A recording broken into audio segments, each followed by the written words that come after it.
What's up, y'all? This is the RC Nerd, and in this video, I'm going to be doing some work on my Rustler 4x4 VXL.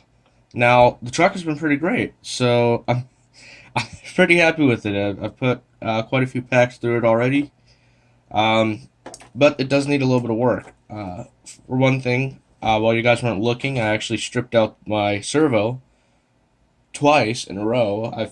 Did try fixing it once, and it stripped out instantly again. So I actually pulled a 2075X servo out of a different project that you guys have not seen yet, and you guys are going to find out about soon.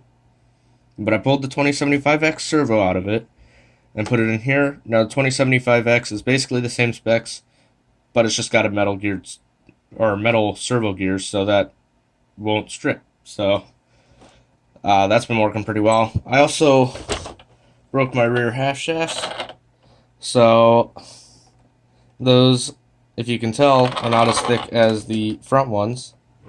You can see how much thicker the front ones are. Those are the stock, and then these are actually some spares that I have. I did break some of the stock drive shafts, so I ordered up some new drive shafts. They're going to be some GPM steel drive shafts, so those are on the way. So what I'm actually going to be doing today is I need an ESC fan because my electronics overheat pretty bad in the weather that we're having right now. It is pretty insanely hot out, so that's not helping it at all, but the ESC and motor just run way too hot for me. I do need to get a heatsink for the motor. I don't think I have one right now. However, the ESCs, you can just order a fan for them.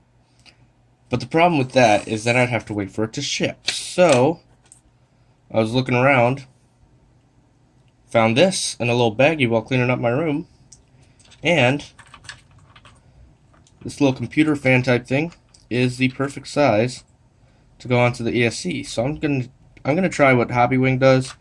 I found some coarse threaded screws here, and I want to see if I can just screw them down straight through into the heatsink. And I think that will hold it in place and work just fine. And then in order to plug it in, I have this wire extension, so I'm going to just plug this into the receiver box and the other end into the fan, and that should power it. So let's give this a try and see if it works out. Okay, I've managed to get the fan screwed into the heatsink, and that does not seem to be going anywhere.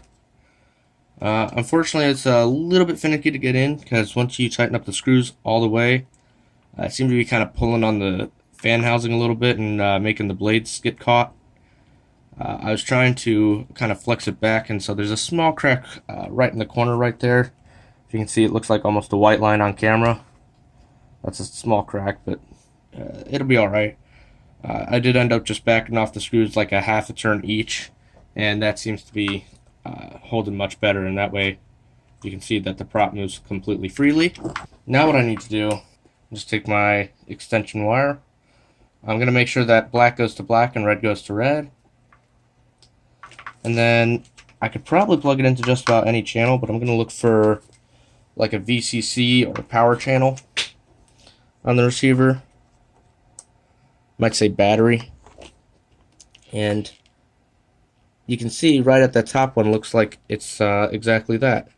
So if I plug this in right up here to our channel 5 battery channel, then we should be fine, right? I think before I put this back, I'm going to go ahead and give it a quick test. I'm plugging my wires again, and I'm actually going to go ahead and turn on the ESC and turn on the remote just for good measure, just in case, and it spins. Everything works. Sweet. That was really easy, actually. That worked way better than I thought it would. Not gonna lie, I thought it'd be a little bit trickier to put in, but it just fits perfectly. And I can feel it pushing through, or air through the heatsink, which is awesome. And like I said, if something ever happens to this fan, I'll just get the Valenian fan. So, we should be perfectly fine. That's cool. Let me button up the receiver box. Just let it run for a minute, see if anything happens. Of course, we'll have to take it out bashing like this to see what it actually looks like out on the field. but I don't think we'll have an issue. Just tuck this down here on the side of the ESC in the receiver box, I guess. That should be safe. Give one last test for that.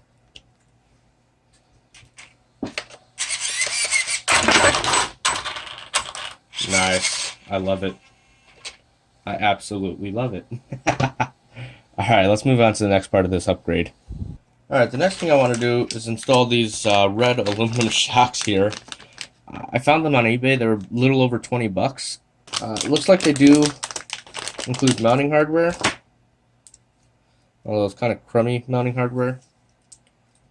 One thing I like about these is the linear springs. The Rustler 4x4 actually comes with these progressive rate springs. Traxxas did this on the Slash. And if you I'll try to link Jang's review to that, because honestly they're crazy, and Dad got some not pro line, but he got the Traxxas big bore shocks, which came with the same springs. And the problem with the Slash ones is that at first they're really, really soft for most of it, but then you get to the bottom and they're like the last half inch of suspension travel. It's just a really, really stiff ride. So it makes the truck squat down and just bounce all over the place, and it's terrible. These ones aren't as bad. This is actually a little bit softer, so it doesn't stiffen up that bad when you squat down. So it makes the truck handle better than what the Slash would. But they're still kind of too soft for me, and these feel pretty stiff. So if I'm going to be doing a lot of jumping, I think these will help out as well. So I just prefer the linear springs. It's easier to tune. It seems to work better for me. Now, these shocks do not have shock oil in them, I can tell. I need to somehow get this top off.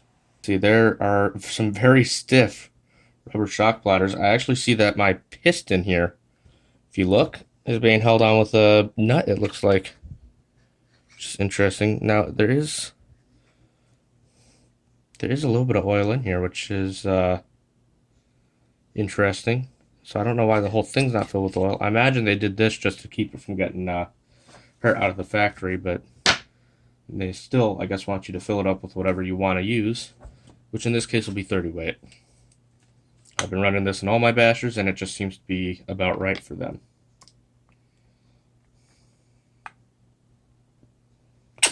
Oh, crap. I did not expect that to come out so fast.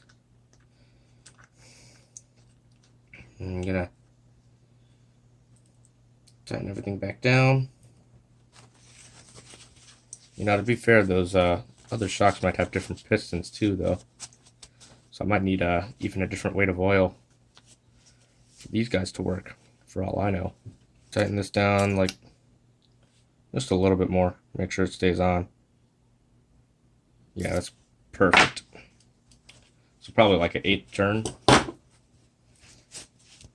Now let's feel it. Oh, it's too stiff. Let's see. Oh, crap. It locks up. Need to bleed some of it out, I guess. Can I just take off this stupid lower spring brace? See, the problem is the inside of it is pinched a little bit, so it doesn't just fall off, which is going to be great for when I'm bashing it. So I do appreciate it, because it means it'll be harder to just fall off on its own. It's also going to be making it more annoying to work on the shock. I did get it off, though, so that's good. With pliers again, and see if we can push the shock shaft in. Just going to loosen up the cap and push it in, so that hopefully some of the excess oil will bleed out, and we won't have it lock up like what I'm having right now. Right, is that enough that I can... Oh, yeah, look at all the excess fluid falling out. And then we're going to push it all the way in, and then tighten this down, and hopefully... Yeah, perfect. The shock shaft will rebound just a little tiny bit, which is a good sign. So this shock feels pretty darn good, actually. It's fine. And now we're going to replace this one's a rear shock shaft, or shock. Jeez, wow. You need more than the shaft. This one's the rear shock, so I'm going to go ahead and install it on the rear. Which, to do that,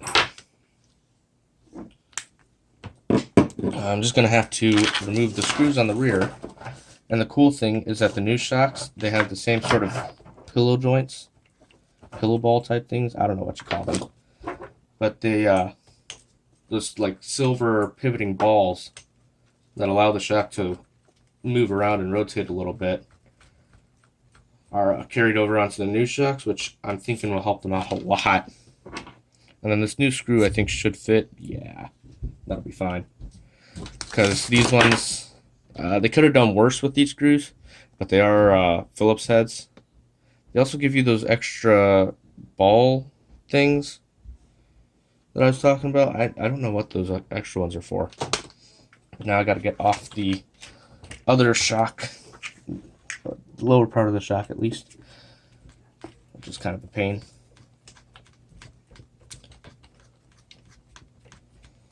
And that's off. And now I can just put this new shock on right where the old one was. Now one thing I'm noticing is that the shock cap is kind of close to the shock tower.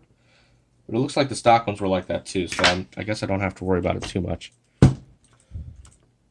That's going to be really cool, although too light an oil, I think. I don't know, it's hard to tell. We don't have the other ones on yet, but I'm going to go do the other three off camera because it's the exact same process. You don't need to see it that many times. And I'll come back to you once that's done. Alright guys, all the shocks are set up and installed, and they look pretty good actually. First thoughts, the front shocks are actually, they feel like they're going to be a little bit too stiff. I'm a little concerned. We'll see how they actually do in the field. They might, prove to be just fine. If anything, I do want the suspension a bit on the stiff side because I do like to jump it, so that'll help out. I did help to try to remedy the stiffness by moving the lower shock mounts outward on the A-arms a little bit, which is going to help drop the ride height. But I don't know. We'll see how it actually handles jumping and bashing around. It's going to change the way it jumps, really. Typically, you lay down your shocks more for getting better reacting suspension side to side like this rather than straight up and down. So if you want your suspension to react well for jumping, just straight up and down jumping, you usually want to stand up your shocks more, but I didn't want them to be too tall either. So, I'll play with it. We'll see how it goes. The rear shocks feel just about fine. They're a little bit soft at first, so I actually did screw them in a little bit to add some preload, and well, those that honestly gives me plenty of room to adjust either for more stiffness or less stiffness. The one other thing is that if you look, the suspension, it's not super bouncy, but it's not far from it, so I definitely need a thicker oil. I'm thinking 50 weight would probably be better. Probably even 40 weight would be an improvement, but I think more like 50 weight would be more appropriate for this truck. But I don't know. I'm going to take it out soon. I'm going to do some of my own testing off camera and see how the suspension handles and make adjustments from there. So, and if I do make those adjustments, you will probably see those in a future video. But for now, I'm just going to put the body back on and close out. I hope you guys did enjoy this video. If you liked the video, be sure to give it a thumbs up. If you didn't like the video, give it a thumbs down. And also, you should subscribe if you want to see more on this Rustler 4x4, because honestly, it's a sweet truck. And I will definitely be doing more videos on it. Why can't I get the body back on right now? What am I doing wrong? Oh, the front's not even in place. There we go. So yeah, I'm definitely going to be doing more videos on this truck. I'm loving it so far. Like I said, I got GPM drive shafts on the way for the rear. So once those get installed, I think we're gonna this truck's gonna be a lot more bashable. I'm gonna have to worry a lot less about drive shafts snapping off, especially these ones. These spare drive shafts just don't hold up nearly as well as the stock ones did. I mean, the stock ones only lasted me 2 days, but these will last me like 5 minutes. Anyway, hope you all have a good day, and I'll talk to y'all later. Bye.